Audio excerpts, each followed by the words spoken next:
Aláròyé máa wí o.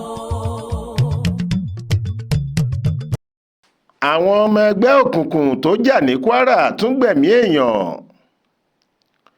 Àwọn ọmọ ẹgbẹ́ òkùnkùn méjì tí wọ́n kọlu ara wọn lọ́jà ọba Ìlọrin nípínlẹ̀ Kwara lọ́jọ́ Ẹtì Friday ọjọ́ 6 oṣù kẹta ọdún yìí ti mú kí baálé ilé kan tó pàdánù ẹ̀mí rẹ̀. Káràkátà tó wọ́pọ̀ nínú ọjà tó máa ń kún fọ́fọ́ yìí ló ń lọ lọ́wọ́ lọ́jọ́ náà nígbà tí ìdàrúdàpọ̀ bẹ́ sílẹ̀ lójijì, ìyẹn nígbà táwọn jagunlabí dé. Àwọn òǹtajà, àwọn tó wá rajà, ẹni tó ń rìn lọ títí kan àwọn onímọ́tò ní kálukú bá ẹsẹ̀ rẹ̀ sọ̀rọ̀ nígbà tọ́rọ̀ di bóòlọ yàgò. Ní kété tí ọjà yìí ti tú ní gbogbo ọ̀nà agbègbè tó jáde sínú ọjà ọba bíi Emir Road, Ìta Àjíà títí kan Gàmbàrí, gbogbo ibẹ̀ ló dá páropáro nítorí kò sẹ́ni tó fẹ́ gba ọ̀nà ibẹ̀ pẹ̀lú ìbẹ̀rù pé ọwọ́jà àwọn èèyàn yìí lè débẹ̀. Nígbàtí tẹ̀sán ọlọ́pàá inú ọjà yìí àtàwọn ẹ̀ṣọ́ aláàbò agbègbè náà yóò fi dé, gbogbo ṣọ́ọ̀bù ló fẹ́rẹ̀ẹ́ wà ní títìpa tán.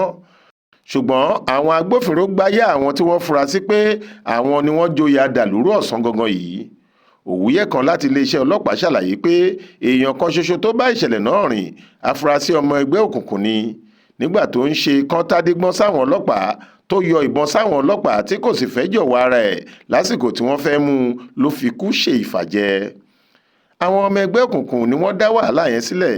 Nígbà tí wọ́n fẹ́ mú ọkùnrin tó kú lásìkò ìṣẹ̀lẹ̀ yìí, níṣe ló fa ìbọn ẹ̀yọ tó nà sí ọ̀kan nínú àwọn ọlọ́pàá.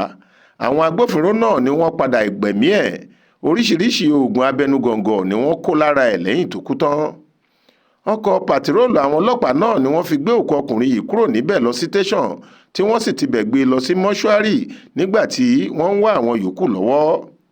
Bó tilẹ̀ jẹ́ pé wọn kò dárúkọ àwọn ẹgbẹ́ òkùnkùn méjèèjì tí wọ́n dojú ìjà kọ ara wọn débi pé wọ́n fi ń ni aráàlú lára, iléeṣẹ́ ọlọ́pàá ní àwọn yóò wá wọn kàn láti lè fi wọ́n jófin.